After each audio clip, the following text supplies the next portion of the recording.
what you're shouting. I'm deaf to your show. It's easy to lose your self-control. Everybody gets high, everybody gets low. Life can be such overdose. Up on the mountain, I see down below. It's easy to lose yourself, I know.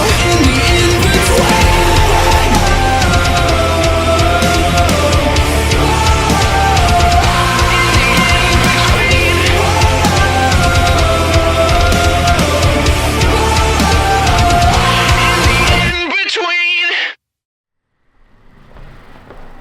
Try this again. Welcome back, everyone. I've been having some issues with the camera. There's some like staticky noises going on. I don't know if it's the furnace or if it's just the road noise. I'm not too sure. I need a wireless mic that attaches to my shirt so you don't get this like distance, like this echo, just pour out. But we'll start off by saying thank you to the tens of people that have subscribed to me since the last video. It means a lot. I just do these because it's fun. I know that's kind of like the generic spiel with YouTube, but I don't have any intentions on, trying to be a big influencer. This is just an outlet for me to kind of express things that I really enjoy doing. The car being the biggest thing, obviously. The last garage talk video, you could call it, I kind of touched on ideas that I would be kind of overviewing specific aspects of the car. I failed to do that, but there were a lot of aspects of the car that weren't, we didn't know if we were going to keep.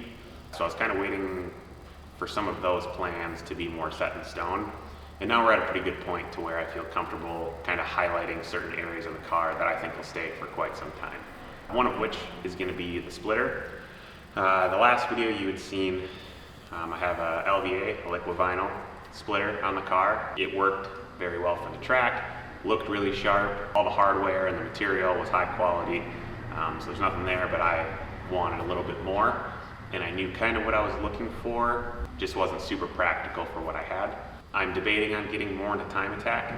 I would like to lean more towards unlimited because I like building the car, I like to drive. I realize that this car is handicapped quite a bit when it comes to the caliber that you would need to perform at that level, but that shouldn't deter anybody from trying. I kind of designed it with my intuition. There's a set, you don't actually know how effective Aero is in general unless you have like a CFD or legitimate numbers you can scale to. You'd need a wind tunnel, you'd need, practical tests. You could do the string method where you tape a bunch of strings to the car and see what the air is doing around it. But there's like general guidelines that come to making a splitter.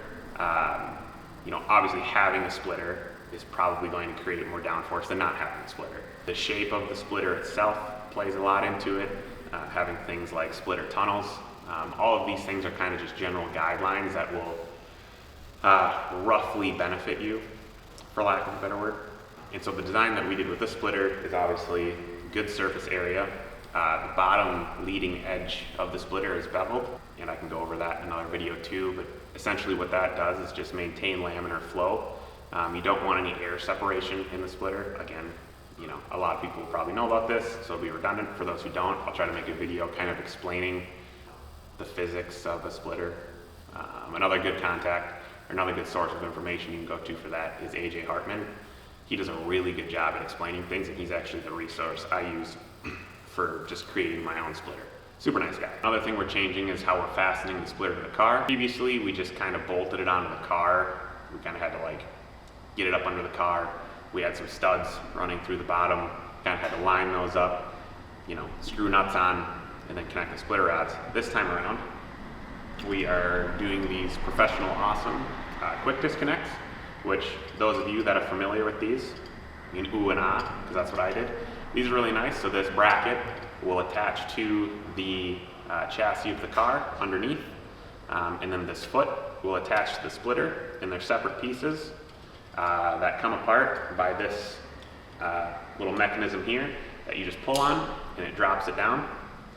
It's got a little hook there that when you want to put the splitter back on, it just clips into place like that. Makes it really easy to take on and off.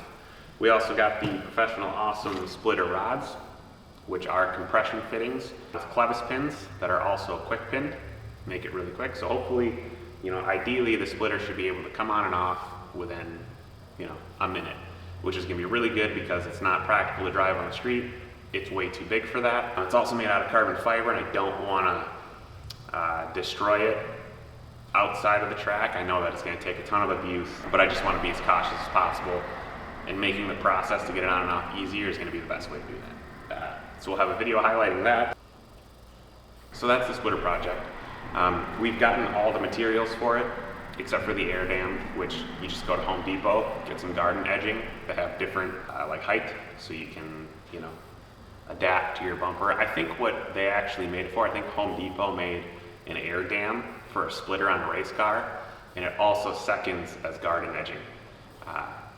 It's dual purpose material. Anyways, the biggest issue we had last September at the track was with our catch cans. Currently we have the Ford Performance catch cans, and they work great for street driving, they work great for the stock motor, but with this motor being much higher compression, much more oriented for high RPM and kind of a race setting, the catch cans were too small and didn't have efficient baffling for kind of what we're going for. So we had a big issue with them filling up really quick, and then the intake tube, or the tube that vents back to the intake from the catch can, was pretty much just a passage for oil just to be dumped right into the intake again. We found that under really heavy braking zones, followed by a left turn, all the oil would go to the front of the catch can. We would turn left and it would all run down the tube into the intake, and I would just start getting these huge plumes of smoke coming out of the exhaust, which is not ideal at all, and it would only take about 10 minutes into the session to really fill that up. So as a aid for that, we got these 32-ounce vent engine radium catch cans, not sponsored by anything, so it's not like I'm selling out. But these have a really good design. They come with a nice dipstick here, for those of you that don't know, so you can check your levels. They have an inlet and an exit, and inside they have like this metal mesh media material in there to act as a baffle, as well as a primary baffle, right at the bottom here. So you can empty it in two ways. It also comes with a petcock drain there, or you can just unscrew the can here, just like an oil canister, and you can see the baffle there, and it's just a can. And again, with this, I will do an in-depth video of kind of the setup we're gonna do, so we'll be doing full AM lines for it. The only issue with these is that they are giant, and they do not fit practically under the hood anywhere. So to mitigate that, we're going to move the battery of the trunk and put these in place of the battery, which is right in the corner there. And I'll take a video so you can see it. We're also going to get a lithium battery to reduce some weight and make some bracketry in the back to hold that in the trunk. And then the last thing that I want to touch on, this is going to be kind of a short video, I think, because I want to save all the details for the more in-depth videos. We're also moving to slicks, partially because the deal on slicks is very good. They're takeoffs from what I believe is the IMSA series. Found a really good resource for those. You can DM me if you want it, but basically an entire set of 295 3019 slicks with about 75% usable life on them. I got for like $750 to my door, which is a really good deal considering that I have to buy these 3Rs once a year, and it's $1,400 for the entire set. So even if the slicks last me a little bit less time than these do, 2 sets of those will last longer than 1 set of these. And at slicks, there's quite a bit of a learning curve that comes with them. They don't turn on as quick as a street tire would. They certainly don't behave like a street tire. From my understanding, they're like ice right off the bat. And when they fall off or when they let go, they really let go. So it's gonna take some patience and focus and understanding what the car is doing, how it's behaving, which, a lot of people will threaten, you don't have enough seat time for big performance upgrades like that. It's going to teach you bad habits. But if you can learn to drive on a tire, you can learn to drive on a tire. So moving from a slick to a 200 treadwear, intuitively, if you're someone that knows how to drive a car, has done multiple track days, you'll understand that the best way to approach it is to not carry as much speed, perhaps back your braking zones up initially, take your time. It's not like you are gonna learn how to drive on a slick and then just immediately assume you can drive like that on a 200 treadwear tire. That's a bit naive, I think, and you shouldn't doubt your ability. That's all I'm saying for that. One of the things too that I'm going to be learning this year is with the greater downforce. Oh, I forgot. We're adding 2 more things too, kind of small. We're also going to be adding APR canards, which I have on order, and then race spec fender vents. The reason I'm doing this is because I kind of want to build the entire front Aero package in its entirety. Front downforce is much more difficult to achieve than rear downforce. You can always add angle to your wing and get bigger wings. However, adding front downforce can be a bit more involved. And again, like making the splitter, there's quite a few things you can do, kind of general guidelines you can follow to improve downforce. Some specifics would be speeding up airflow underneath the car, creating a low pressure zone, reducing the amount of air built up under the hood to reduce lift. By doing that, you would get hood vents, fender vents, directing airflow away from the wheels and kind of up over the outsides of the car, because the wheels create a lot of turbulence and quite a bit of drag, so canards are very good for that. As I mentioned before, the shape and design of the splitter, and just kind of fine-tuning those things as you go.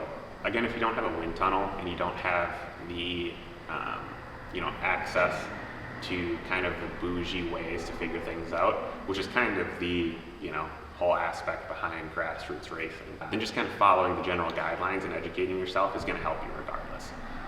And then obviously, like I said, just fine-tuning and finding ways to make that make sense.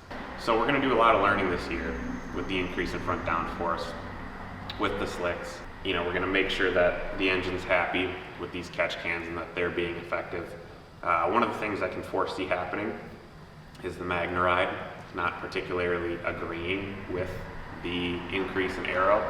I've seen both sides of it. I've seen people say that, as you increase downforce, MagneRide doesn't seem to like it, which, kind of makes sense from an aspect of, you would just think to yourself, well, it's just pushing down on the suspension really hard. What's MagneRide going to think? But then you also have to assume that when you're going around a turn, the amount of force that's happening on one shock, right? So, 600 pounds downforce in the front, loading the shocks with 600 pounds is probably no difference than rolling the 3,500 pound car over to the driver or passenger side and loading up the shocks in that aspect. The things I'm most concerned about is the stiffness under braking. I know that this splitter is it's about 3/4 of an inch thick, and then it's going to have titanium pucks, which seem to be about 1/2 inch of clearance, just to protect the hardware from scraping off and the splitter rods coming loose. So with that increase in thickness underneath the bumper, I'm worried that under braking, I'll get some form of, I believe it's called porpoising, when you go under braking and everything hits the ground and kind of forces the car back up, taking the weight off the front wheels and effectively decreasing your braking efficiency. So those are things that we're going to have to find out. If that is the case, the cheap option would be to dial back the splitter length. If it's too much downforce for the application, we can kind of dial that back by making the splitter a little bit smaller. But that's not something that I like doing. I just like moving forward, not backwards. So the expensive option would be to go to an entire set of coilovers, which I already have kind of spec'd out through Borschlag and MCS. Terry Fair, if you know of him, he owns Trigger, which is a really cool track-oriented Mustang. I'm giving all of my resources here because a lot of these guys have done a lot of the legwork for us, guys that are kind of up and coming into this grassroots racing time attack environment. I think the main thing that I really want to focus on is getting videos of just kind of everything I do. I've done a really poor job at just knocking out the projects with the intent to make a video, but wanting to focus on doing the projects right and not be distracted by the camera, which I think has to do with an urgency thing in making sure that it's ready for the season, making sure that it's done right and not distracted. But I'm very confident that we have everything kind of gathered. All the parts are here for the projects we need to do before this season starts, and all we got to do is just get everything on the car, get to testing, and make changes after that. Once again, I appreciate everybody, I think that's like maybe 30 people that have subscribed and the few people that have mentioned that they really like the videos that I'm making. I really appreciate it. It gets me excited to come make more. I love an excuse to yap and talk about the thing I'm most passionate about. It means a lot. If you want to go follow my Instagram, that's where I do a majority of the content. It is Keegs_5.2. Otherwise, if you're not subscribed to the YouTube channel already, subscribe. I'm going to be making some informational videos on these processes, and I'm just excited to share them with you guys. Thanks a lot, and we'll see you in the next one.